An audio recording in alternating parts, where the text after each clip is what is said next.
I've been doing a lot of classes recently with using AI assistants to support the job of software architects with various common architectural styles like microservices or cloud native and other types of modern architecture. And one thing that I've noticed again and again is that people are not really using AI assistants to their maximum.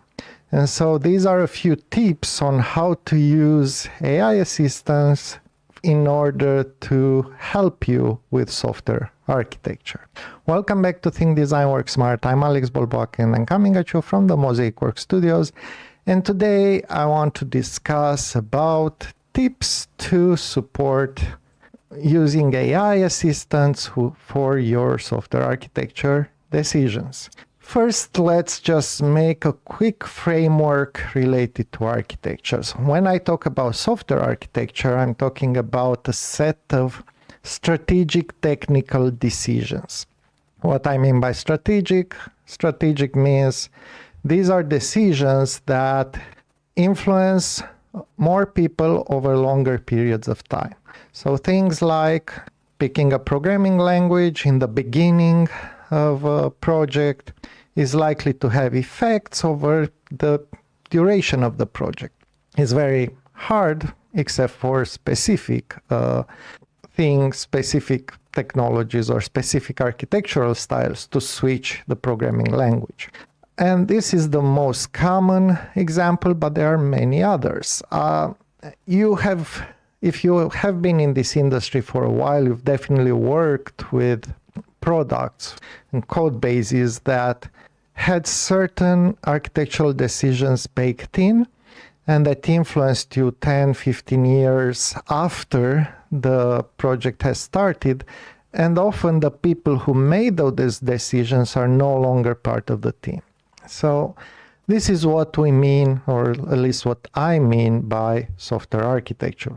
It's a very simplified definition. It's a very practical definition. There's a lot more we can discuss here, but for the goals of our presentation here and for our tips, this is enough. And so architecture requires you making decisions. And then the question is, how do you make architectural decisions? Now, here are the bad news first. Because these are strategic technical decisions, one of the challenges is that you have to make the decisions because somebody will make those decisions. Otherwise, you need to make them in order to advance the project. Again, to take the simplest solution, if you take forever to think about what programming language to pick for your code base, well, you will not start working on that project. So you are getting people stuck.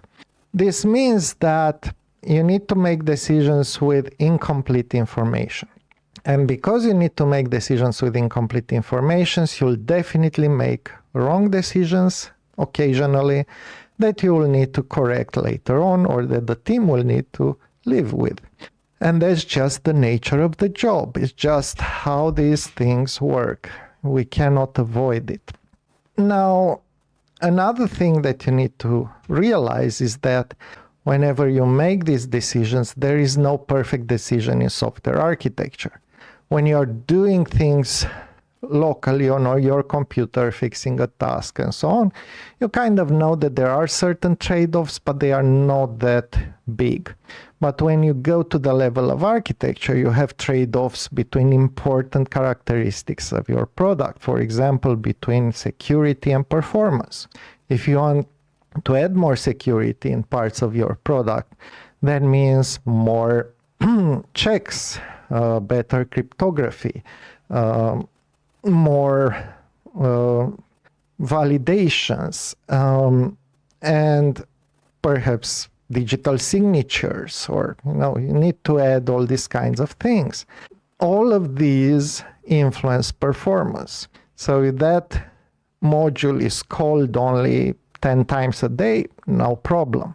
But if that module is called 100 times per each session, per each user request, then big problem. So you need to figure out how to balance these decisions. And so one of the important laws of architecture is that there are always trade-offs. So the big thing that you need to learn as a software architect is to figure out the trade-offs for each decision. And actually, if we can back off a little bit, you get the problem and then you need to figure out which are the important parts of the problem that you need to pay attention to. Typically, you need to figure out the most important operational and non-functional characteristics that you need to pay attention to. And based on those, to identify the parts of your system that where your attention needs to be focused and make those important decisions. Because things like structure, the API design of a microservice, that can probably be done by senior developers with guidance. But when you need to make, or even junior developers with guidance, but when you need to make decisions related to should this be transactional or not, how much should this scale, these are important questions on the architectural side. And then you have various types of systems, right? Some systems, if they fail, people die, so you need to pay attention to that, obviously. For some systems, if they fail, you lose money. Not great, but at least people don't die, so but somebody will be upset with you. For some systems, the cost is restrained, and so they can fail, but it's better if they fail at night or something like that.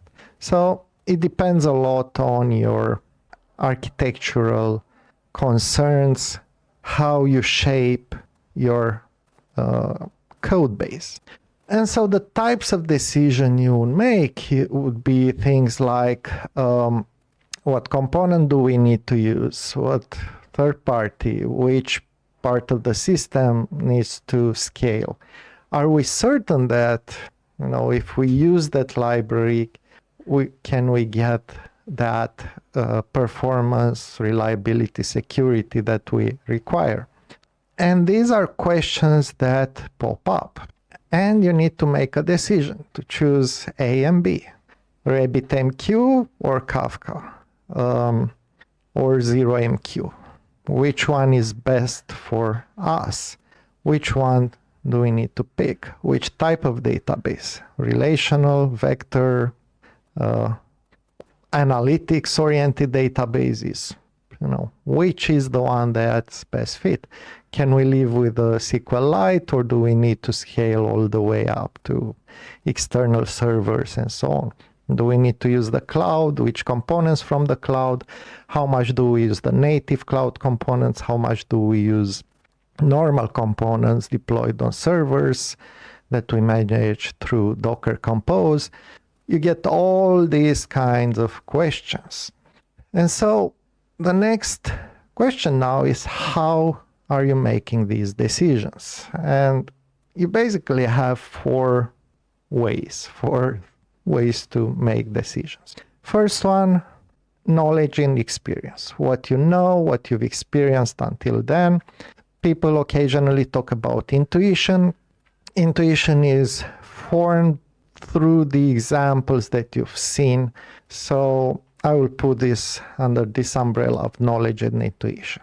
The problem with knowledge and intuition is that you've only seen a certain number of approaches, and maybe that approach or those approaches that you've seen do not match with the current code base that you're trying to shape. And then you could do some research. And if you do some research, maybe you are searching for similar products or for similar concerns or for how certain technologies solve certain concerns. You have collaboration. You can ask other people, senior programmers, other architects, people from your network, watch YouTube, things that are around this area. And finally, once you are uncertain which one to use, let's say you have 2-3 different potential solutions, you can build prototypes that test those solutions. So for example, you might say we need to pick between ZeroMQ, RabbitMQ, and Kafka. How about we set up for a realistic scenario where we estimate we'll have, 10,000 messages an hour distributed in a certain way. So let's try to replicate that with the different approaches and see how this influences our parameters that we're looking for scalability, reliability, performance, security, costs, whatever else you require for your specific problem. And now let's look at how AI assistants can help you with any of these. Of course, if we are saying AI assistants can help with this, it doesn't mean that you should only use AI assistants to help with this. You should continue, if possible, work with colleagues, with friends, with architects, with teammates, and figure things out. First, knowledge and experience.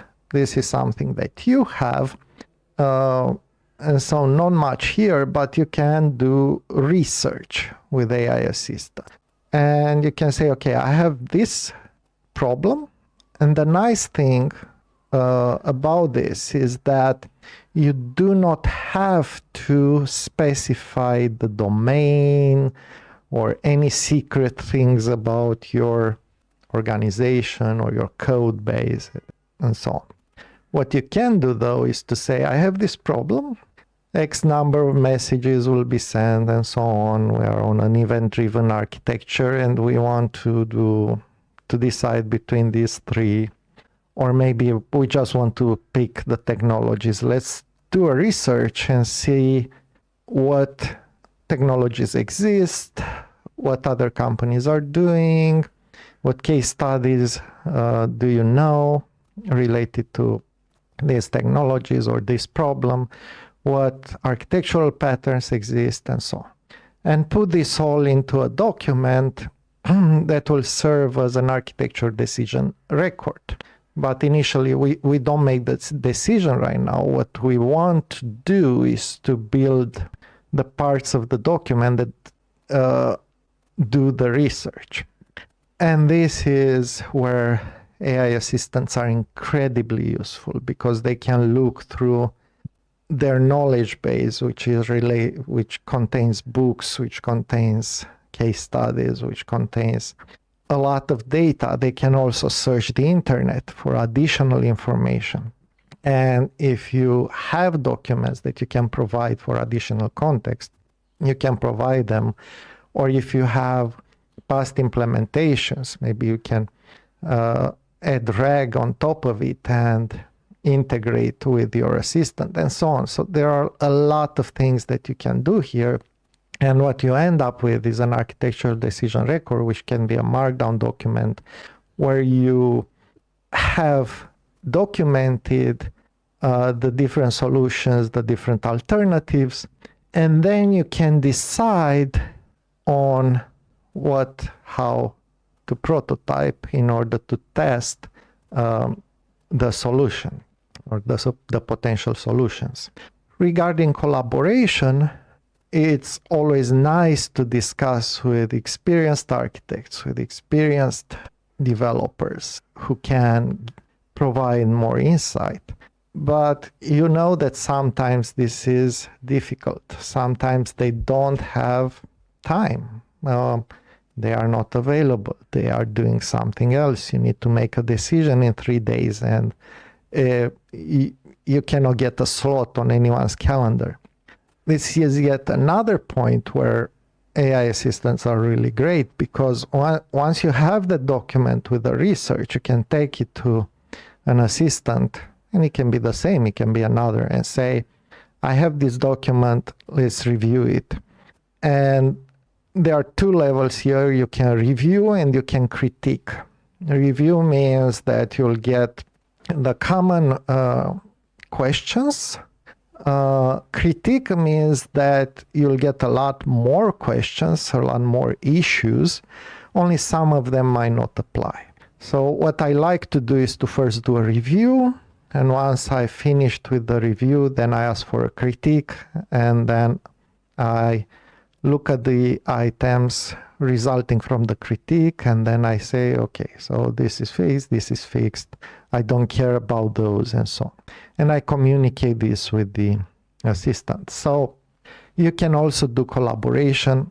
And by the way, one place where AI assistants help a lot is in clarifying the problem. This is one point where you can start by presenting the problem and say, okay, ask any questions you might have, and then they will ask you a lot of clarifying questions. You get to clarify the problems and then move forward. And that's a form of collaboration. It's really, really useful because often we work on problems that are not relevant or we don't even realize it.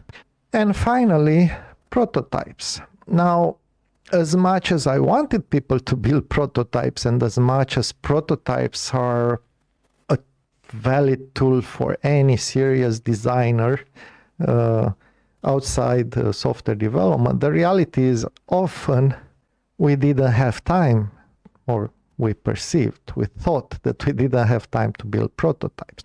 And you were tasked with making the architectural decisions for the next big release, but the team is working at building software and building new features, and it's you cannot stop them. You try to add it to their backlog, but it doesn't quite fit and it gets delayed and so on. So now the really nice thing with AI assistants is that you can generate prototypes. The goal of these prototypes is to prove certain scenarios and to allow you to measure for certain scenarios. The goal is not to implement the final idea, the final production-ready solution. The goal is to have enough so that you can answer the questions and make a decision that is more informed than just you going intuitively and say, we'll pick RabbitMQ because I like it, or because other people are using it. And ideally, you test for your specific scenarios, your specific cases. And this was often not the case, particularly in mid companies and even large companies, because they are always doing the next thing. So it's very hard to pause and do these prototypes.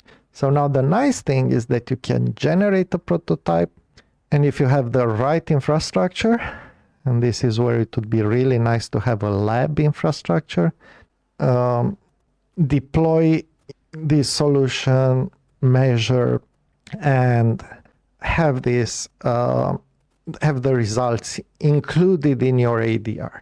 So then when you go to the team and discuss about this, you can say, okay, so this is the problem that we're trying to solve. This is what we looked at. This is these were the criteria that we had to look at. This is how we proved that this is the best, or the least worst solution, actually, because that's the best you can do in software architecture. These are the trade-offs of this current solution, and we have the code to prove it and the metrics to prove it. And of course, you can do this, and ideally you do this by collaborating with the team. So don't do it by yourself alone. You build the prototype, maybe you review it with the senior developer, maybe you ask them to make some changes, but at least it's easier. There's less time spent on this with a very high value, really high value, because you make better decisions and you better informed decisions, at least. And this is really valuable for software architecture. So to summarize, you can use AI assistants in software architecture in a number of ways, clarifying the problems that you're trying to solve, doing research, doing collaboration, generating prototypes that you can then test, and in the end, what you have is a set of decisions that are more informed and that are documented with diagrams. Here it's best to use diagrams as code, like PlantUML or Mermaid or Structurizer or whatever else you can, and with ADRs, architecture decision records. And you can use AI as an assistant to help you throughout all these steps. It doesn't mean that the AI assistants will give you the perfect solutions, they never do, but they will give you a draft that you can modify and adapt to your context and your specific needs. And this is already much better than what we were doing before. And with this comes another thing, which is people who have a lot of technical experience, but maybe who haven't done a lot of programming in the past years, can now go further on the chain and actually build prototypes, figure out, make informed decisions and so on. But also it goes on the other side, because senior programmers or junior developers who are interested in learning more about architecture can now use AI assistants to take specific problems and evaluate them and go through this process.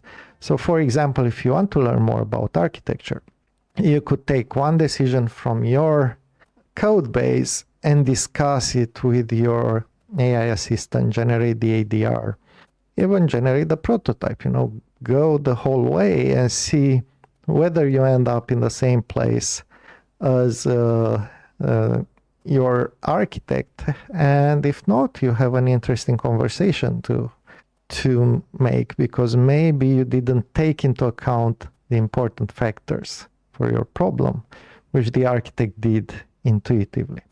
This is it for me for this topic. There's a lot more to discuss about using AI with software architecture. We have a lot of AI assisted, of AI enhanced courses on software architecture, including architecting microservices, API design, cloud native architecture. And if you are interested in any other one, let us know, because we build custom courses and custom learning programs for you. What other questions do you have about this topic? Have you used AI assistants for software architecture, and what challenges did you face? Let us know in the comments. Thank you kindly for the view, and until next time, remember to think, design, and work smart. See you next Saturday.